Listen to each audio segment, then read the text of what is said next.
Dishes that might seem strange to some people. You know, all these fried insects and all that stuff. But if you think about it, any food that's usual for one person might be crazy or just inedible to another. For today's video, we have found such dishes. Unusual, weird, and even creepy. Let's get it on and enjoy your meal.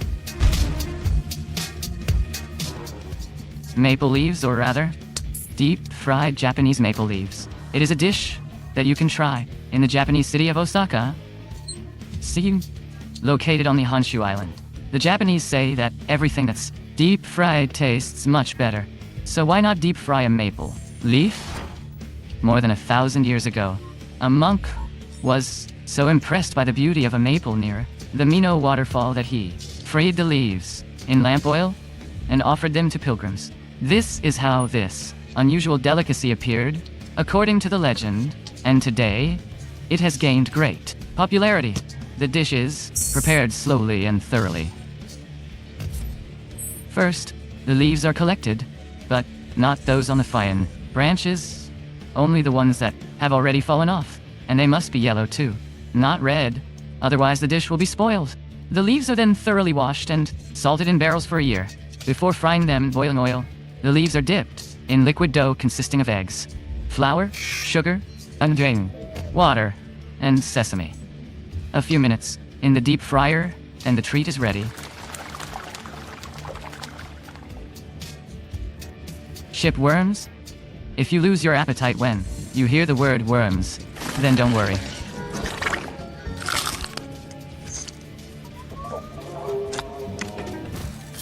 In fact, these non-appetizing creatures are bivalve mollusks. Adult species live in wood, making passages with the help of their modified shell, and can sometimes grow to be more than a meter in length. It is worth mentioning that shipworms use not only mangroves, which are considered to be their natural habitat, but also wood that ends up in the sea accidentally. They also like wooden buildings and wooden vessels, so these worms cause serious damage to the economy. Finding them, for example, in mangroves, is not an easy task, however. Experienced shipworm hunters are quick enough to find the trunks eaten by this mollusk, break the wood, and extract the mollusk's hiding. People eat shipworms both raw and cooked, like mussels or other more common mollusks. You have to boil water, add spices, salt, rinse the shipworms in running water, cut them into pieces, and throw them into the boiling water. The most important thing is to not overcook them, because in this case, just like other shellfish, shipworms become very dense and taste a bit like rubber. This dish is cooked in Southeast Asia, in the tropical and equatorial areas of some South American countries, where these worms also live. They are gutted, washed, and then marinated for an hour in lemon juice, seasoned with salt and chili pepper, and then cooked on an open fire. Which recipe do you like best? The New York Daily News has placed this pie on the list of the most disgusting things people eat, ranking it 9th between the dried lizards from Bangkok and the snake whiskey from Hanoi. And the thing is that the stargazy pie has fish heads and tails sticking out of it, not because the chef got distracted and dropped a few extra ingredients in the dough. On the contrary, he was following the recipe to the letter. Stargazy pie is a traditional dish from the village of Mousehole in the county of Cornwall, UK. It is eaten every year during a holiday dedicated to the fishermen who saved the village from starvation. According to legend, the storm, which lasted an entire week, made it impossible to go out to sea to catch fish. Then a brave man named Tom Borcock got on a boat and sailed to sea. It was December the 23rd, St. Peter's Day, who's the patron saint of the fishermen. Tom returned with a rich catch of 7 species of fish. The villagers were so hungry that they baked a large pie with whole fish in it, along with their heads and tails, having only gutted their main insides. The heads of the fish were raised as if they were looking at the stars. Since then, every year on December the 23rd, the locals hold a holiday in honor of their savior, and they bake stargazy foot. By the way, the fish heads and tails which frighten unprepared tourists stick out of the pie only as decoration. Actually, the stuffing consists of peeled fish, potatoes, bacon, boiled eggs, onions, and herbs. Insect cocktails. V.I. Mudaliar opened the bar native not so long ago, but the place has immediately become popular. For example, native ranks 47th in the list of the 50 best bars in the world in 2017, and it's one of 6 bars in Singapore in this ranking. Sounds pretty solid, doesn't it? In this bar, you'll not only find alcohol from foreign manufacturers and all the furniture created by Singaporean craftsmen, but this is not the only unique feature. The thing is in the composition of the cocktails. Instead of lemons and limes, Vijay decided to use ants. He serves drinks decorated with grasshoppers. The forage ants, for example, contain formic acid, so when you poke them, they taste like little limes or lemons because of the acidity. Vi hopes that his methods can inspire future generations to work closely with the environment. After all, in order to find ingredients for his cocktails, the expert has to go on real journeys through the urban and forest areas of Singapore. It takes time, but Vijay doesn't worry. He thinks it's a way to push culinary boundaries, which is really cool. Have you heard of bamboo salt? If ordinary salt is usually made from seawater, bamboo salt is made in a different way. It is rare and very difficult to produce. For this reason, this product is not as common as ordinary salt in South Korea. However, bamboo salt is as common as regular salt, except that it's considered a medicine.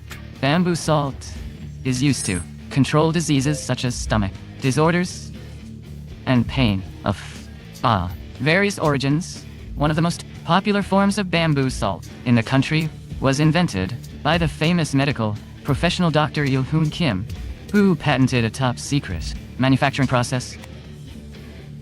It takes 1,300 days to create the highest quality version of the product. He has now passed on these secrets of practice to his son, Kim Yoon-si, who continued his father's work by founding the Insangder Company. Today, it distributes bamboo salt throughout South Korea and far beyond.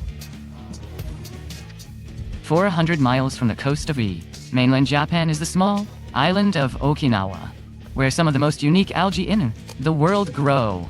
Mizuku is a rare underwater delicacy, which, according to some reports, allows locals to live longer and not be afraid of diseases. These algae enrich the body with fusoidin, which prevents cancer, heart problems, and a number of other dangerous diseases. In order to grow and extract Mizuku, locals use a special 2 boats and a device similar to a giant vacuum cleaner. In this way, it's possible to collect the algae quickly and keep it fresh, because some people like to consume Mizuku raw and almost without treatment. Can you imagine a knife made of tuna? Japanese chefs can. This gray hard brick, which seems like you can easily batter a nail with, is called katsuobushi. Katsuobushi is a tuna that's smoked first until it dries completely, and then sprayed with Aspergillus glaucus, a natural mold spore, and then left indoors. As the mold grows, it's cut off, and the tuna is considered ready when the mold stops growing, and the fish itself starts resembling a tree. Perhaps someone will think dried and solid fish to be spoiled. But katsuobushi is actually used in many dishes and sold in the form of blocks that resemble logs. For example, hardened tuna is one of the main ingredients for broth in many Japanese soups. As needed, pieces of katsuobushi are shaved with a special tool similar to a wood plane called the katsuobushi kezariki. Interestingly, the tuna becomes so hard in the fell process of this long treatment that you can actually sharpen it and get the most organic knife in the world. Tuna chips are also used to decorate various dishes and can be found in many countries. Of course, few cooks deal with their wood-like pieces of fish because katsuobushi is sold ready to eat, real street food. When it comes to, everyone usually imagines something very greasy and maybe on a stick, but Christopher Niges has a very different opinion. This extraordinary man has loved nature since childhood, and over the years has accumulated a lot of knowledge about the world around him. Today, he can easily find edible wild plants, even in such a large city as Los Angeles. To me, that's very empowering in a way, even if I never have to do it. In his school of self-reliance, Christopher teaches urban residents how to search alleys, parking lots, city parks, and highway sides to find food, from mustard flowers to pods of radish and mushrooms. Who would have thought there was so much to eat out there? Tamale? Probably after the Japanese deep frayed leaves. Food wrapped in leaves won't surprise anyone. Many countries have such treats. In Latin America, they're known as tamales. Most of the Thanks a ton for watching. If you enjoyed it, don't forget to subscribe, hit that bell, and drop a comment below. Share it with your friends too, because good stuff's always better shared.